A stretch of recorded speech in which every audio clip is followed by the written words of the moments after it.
Hello, hello. Welcome to Workshop 17, another one around money. I don't know if you've noticed this pattern, but green is the one for all the money ones. And you can find all of the past workshops on my watch page on my website, nikkiraby.com. So I just thought I would flag that because sometimes when I personally am in a track of learning something or wanting to build a new relationship with a certain area of my business, sometimes I go all in there. So the green ones are the money ones. Today we are talking about that moment which may have drawn you to this video. That moment when you know that you're due for a price increase, but you are too scared to ask for more money. Firstly, sometimes it's a niggly feeling. Sometimes it's a frustrated, angry moment when you look at your bank account and what is in there just really doesn't justify all of the work and the thoughts and the feelings and the energy that you've been putting into this. Maybe it's you catching the end of a conversation and somebody going, "Yeah, well, I made this last month." And you suddenly having that moment of going, "What? I'm not making that much money. Maybe I need to think about this." The second part to this is the emotion. And if you've watched these money workshops before, I do believe that money is highly emotional. And it brings up a lot of stuff. It's very deep rooted within us, and we're going to get into it today. But I want to look at, firstly, that relationship between the richer version of you and what that says about you in the real world. Maybe you're going to earn more money than your parents. Maybe you're going to earn double what your friends work, even though you work half the time. Maybe you're going to earn more than your partner. Maybe you're going to make all of this look easy.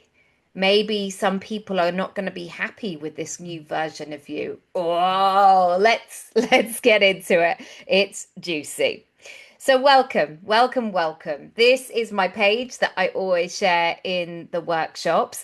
I know that some of you come back again and again, but some of you may be just meeting me for the first time. So if that is the case, I do lots of things and I have been a personal brand for over 25 years. I've been in that space for this long. And I am a trained actor. I'm a qualified coach. I'm a writer. I'm a speaker. And I am committed to not only doing what I love, but helping you to do the same. So if you like this kind of thing, don't forget to subscribe to the playlist. You can do that now. Or if you want to go deeper, I've got some longer form workshops over on my page. And if you've been watching for a while and you're like, "Nikki, I think there's something that we can do where I've got this idea, or I'd love you to speak at my event," or whatever it might be, there is my email.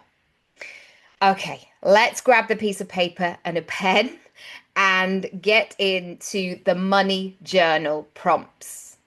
The first thing I want to say about pricing is expensive and cheap. It's all subjective. And it's all to do with what you value, how much you've been coming in, how much you're going out. So there may be some people, for example, that is on, I don't know, a 10 grand salary, they're a new graduate, and yet their handbag is 10 grand because they put it on a credit card and they have no problem with that. Like that's all of these things. And then there might be somebody, maybe you've had like a dad friend or something, like one of your dad's friends or somebody in the neighborhood, and you think you live in that great big massive house. And you've maybe gone round there for a bit of sponsorship. Will you sponsor my swim when you're a kid? And they're looking of whether they're going to give you £1 or £2. And you're just thinking like, mate, come on, hand over the cash. And yet they're like, they're really thinking about these decisions. I want to throw that in from the top that somebody will always think you're too expensive. Somebody will think you're too cheap. Some people you will be more expensive than. Some people you'll be cheaper than. It's all a conversation. But what we're trying to do here is to get to that place in the space where you feel good about it, where you feel connected, where you can put your head down at night and go, this feels like it's in alignment. This feels really good to me. Your money beliefs will likely be old unless you work at them. And I heard Candice Brathwaite talking about this. If you don't know Candice, she's a great creator. Go and check out her YouTube and podcast and all sorts of things. And she was talking about having a tooth being pulled out. And she said this about like relationships, that you have to pull it from its root and take it out. Otherwise, the whole thing will rot. And I just love that. And I think this about money beliefs sometimes. You've really got to get to the root of them and see what is going on. And even as a nearly 45-year-old woman, I will have moments where I think to myself, or I'll hear myself saying something to one of my kids, and I have to stop and pull myself out and go, no, that is not the truth. Where has that come from? I am still, even though I've done so much of this work, I'm still unraveling it. And every new level that I go to, yeah, you betcha, there's a new devil that I need to work with and through. Number 3, how you feel about yourself, money, and charging will have a huge impact on what you can charge and what you can earn. There are some people who have had the best education, the most amount of privilege. They have people that love them. They have resources that are accessible to them. And yet they're still scrimping and saving. And they're not fulfilling their potential. And then there are some people who started with nothing and they've really accelerated because they have that sense of self. And maybe it started in a sort of fearful way of like, I've got to get out and I've got to make money and there's no like impact or conversation here. I've just got to put money on the table. I want you to think about, as I say that prompt, what that means for you. And sometimes that moment of like asking yourself, how can I love myself a little bit more? Sometimes it feels like a big topic and it's a hard question to answer. However, sitting with yourself right now and how you feel about yourself and listening to all those clues will be really important and valuable for you. The fourth thing I want to say is some people not as, so I want you to insert your own values here. So not as kind, not as generous, not as well educated, not as hardworking as you. People who are not for the community, whatever it might be. There are people out there who are earning more money than you and working less. And they're not feeling bad about it. They're not feeling shy about it. They are literally living their best life. Now, am I saying that you chuck all your values out the room? No, I'm not. And actually, we need you to hold on to a lot of those values because they are important and they are needed, especially at this time.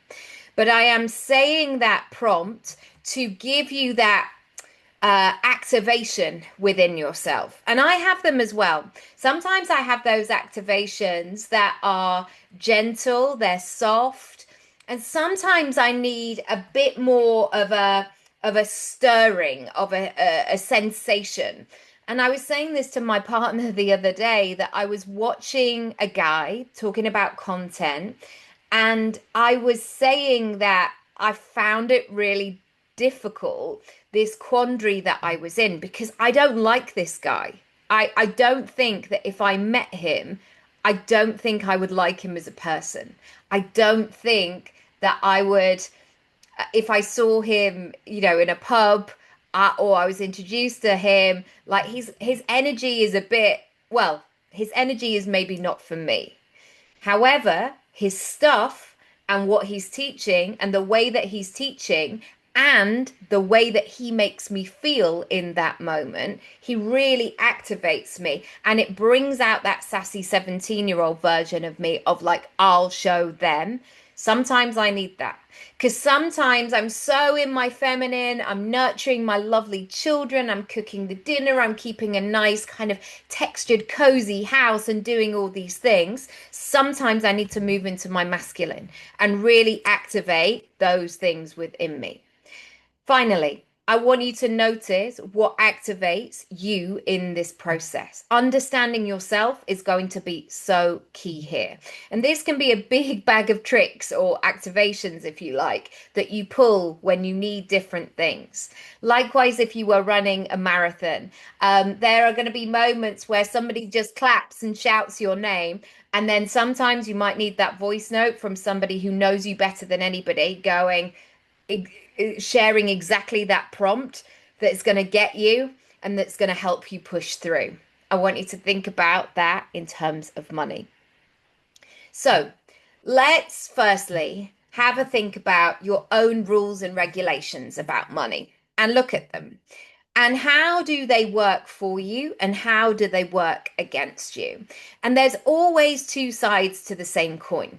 So, for example, you may pride yourself on being really careful, really cautious, a great saver, but maybe what you're not doing is you're not tapping into that desire. You're plodding along, you're living the sensible path, and you're really like just living in that kind of waiting for a rainy day. And you're just sort of like, you know, you're talking in that very kind of casual, average way, like, yeah, it's all right. It's all right. We know that there is more to that for you. Likewise, you might be somebody who is always in that feast and famine. You're always like hoping for the best, or you're saying, oh, I'll manifest it, I'll figure it out later. And maybe what you need is a little bit more sense of a budget or a little bit more of an eye on the pricing. And I'm bringing this up because I want us to go back to our original title, which is about that price increase. So, therefore, if you want to bring more money into your business, you need to know what your relationship is going to be like with it. So I want you to think about how those things show up in life and business. For example, are you the one who is always overly generous in life? You're always buying the coffees and the drinks and you're hosting and you're saying, don't worry about it, my treat, and then feeling completely burnt out? And are you transferring that skill in your business where you're giving and giving and over delivering all the time and you're not feeling that reciprocity? I'd love to know what comes up for you. Number two, do you see yourself as a good ROI, return on investment? So if somebody buys something from you, if they invest in you, are they going to get something really great in the moment? And are they going to create that ripple effect? So when I was thinking, let me give you an example of my Speak Up course. So to do my online Speak Up course, it's just shy of £500. However, what I realized is I am giving enough value, so much value, that that person could complete that Speak Up course and by the end of it, go out and then charge £500 for them to do a speaking gig. So essentially, they would do all of that learning and then within an hour, they could get that money back. And then once they've got that speaking gig, they can go out and sell that same keynote again and again and again. And so when I was thinking about pricing that Speak Up course, I knew that it wasn't going to be a $19 course, for example. It wasn't going to be something that it was like, yeah, I could open it or not. I felt like that pricing needed to reflect what was possible. So I want you to think about, how do you feel about handling lots of money and it being easier? I want you to begin this process now. And in a sense, I want you to notice where the blockages are. Almost like it's a big machine, like the money is coming in, but what happens if more and more comes in? Is there somewhere for it to go? Do you immediately have that panic of like, oh, I don't know what I would do, and like, do I need to charge? Where am I up to? This is the activation where you can fast forward this process and go, okay, how am I going to feel about this? And then put things in place so you can increase your prices. Now we're going to go into three patterns that I see so regularly. There is often such a stumbling around pricing, and they make being unsure the whole story of the situation. So sometimes people go, I don't know what to price my course. I just don't know. I've done loads of research, but I'm still not sure. And my answer is always like, just pick something, pick a price, see if it sells, and then you can work with it. Then you can put your own terms and conditioning in. And equally, there are some people who are always discounting. They're never just selling it for what it's worth, for what they've chosen to. They always feel like they have to give a bonus or a thing or something like that. Again, it's another form of sort of stumbling around the problem. I want you to think about what comes up in your business. The second pattern I see is a safe, polite choice. So people go and they go, right, what are the other coaches, for example, in my industry, what are the other coaches charging for this? And then they sort of look at a few people and then they like find that sort of safe in the middle. But what you might find is you're not hearing the whole story, or you're comparing yourself to people's money situation that you have no true idea about. And sometimes what can happen is that you're ignoring your feelings and your needs. And therefore, this might heighten the likelihood that you're going to over deliver and undercharge. Another thing that can happen when you crowdsource your pricing is or become the cheapest person, is that you attract clients who are pulled in by the cheapness, but they don't want to do the work. Now, this is a place where you don't want to be. You don't want somebody to go, oh, yeah, I'll have that. Yeah, yeah, yeah, that's free. Yeah, oh, you're way cheaper than everybody else. And then they show up with that kind of energy. You want somebody who is coming to this engagement, who is thoughtful, who is considered, who knows exactly how they're going to show up in this situation. They're discerning and they pay the money in that clean energy, not in that kind of like grabby, let me see what else I can get. That I understand what is required of me. And so therefore, I'm going to do what is required. And in return, I would like you to do what is required of you. Sorry, that was a very clunky sentence, but have a think in your journal about what comes up for you. Number three, immediately changing according to feedback instead of presenting the value. So this comes up in two ways. When you might have a sense of how much you want to charge, and then somebody goes, whoa, that's really expensive. And immediately you go, oh, I've got to change this, or I've got to add a bonus, or I've got to create a brand new module, or I've got to do all of these things. And secondly, if somebody says, oh, you're too expensive, and you immediately jump into, well, what else can I do? Or I can give you a mates rate discount, or let me just set up a code for you. And instead of saying, okay, cool, and walking away. If you are constantly in that state of, oh my goodness, how can I just get the sale? That energy is going to be really chaotic. It's going to feel like you're splashing and you can't get grounded or centered. I want to talk about currency here. And I want to show you that the only currency is not money. Money is not the only currency. And I want you to think about how your currency can show up in so many ways.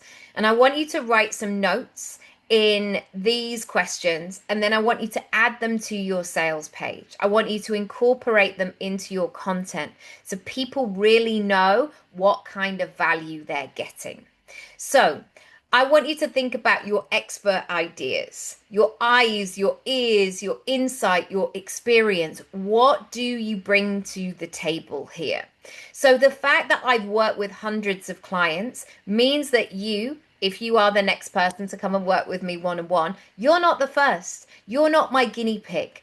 I'm not saying I have a repeatable process or a copy and paste situation. It's always bespoke. But I have seen a lot of things. And so when I'm thinking about charging, I'm not thinking about always being the cheapest, because I've done hours and hours and hours of this work so I can be in this moment right now and be effective for you. Another thing that you need to think about is how valuable your accountability and support is. When I think about my coaching packages, there is always accountability support after our one-on-one time. And I think how many moments have there been for all of us where we've gone and we've done something and we've had a one-on-one, or we've I don't know, we've had a great haircut, or we had a great holiday, or we've done a hobby, or whatever it might be. You move away and you go, you know what, I should do that more often. I would really like to incorporate that as part of my life. And yet the next day the energy's worn off, you've got busy, you've got distracted, something else needs your attention, and so it just slips away. And that's what can happen sometimes in a coaching session. I've seen it for myself. I would go in as the client and have a really great session. And then the next day, I would just feel this sense of overwhelm. Oh my goodness, I've got so many things to think about. And like, oh my, where do I even start? That's why I incorporated that accountability and support, because that closed the gap between somebody just absorbing the information and doing something with it. Speed and delivery. So many people will really pay attention to that stubborn side of them of like, no, I will just do it myself and I will just figure it out. What if somebody let you know that they could do it quicker? And they could set it up. So, for example, you could spend 3 months, 6 months working on your website, or you could pay an expert and they could complete it in a week. And then that website is generating that income. When you're thinking about increasing your pricing, you need to show how valuable your speed and delivery is. The fast track and the shortcut. So when I used to work with actors, I used to help people to get agents. So people might come to me and they go, I've sent out 300 letters or 300 emails and I've got no response. And because I'd been an agent for 6 years, I could look at it and go, this is why. It's this and it's this, and you need to change this, and this doesn't make sense. And can you put a more positive spin on this? This sounds really negative. And also, that picture doesn't look like you. Now, I wouldn't say it in quite a sort of a negative, honest, frank tone like that. I would give it some kindness as well. But paying somebody for an hour of their time to fully understand where they were going wrong or where the shortcut was that they were missing is highly, highly valuable. Being seen and being believed.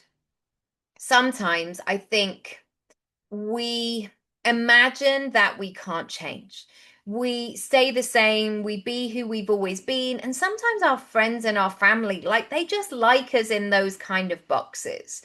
And so you might be somebody who's never really been into fitness, and yet you go and book yourself a personal trainer. Maybe all your friends and family are just a bit, it's jokey, it's banter, but it might be a bit hurtful. Like, what are you doing? Who do you think you are? Oh, Miss Athlete, or whatever it might be. And yet your personal trainer is there 3 times a week, and they are seeing you, and they are believing that the change that you've discussed is possible, and they know how to get you there. And that belief of them consistently showing up for you, and you might be this person in your business for your clients, it's huge.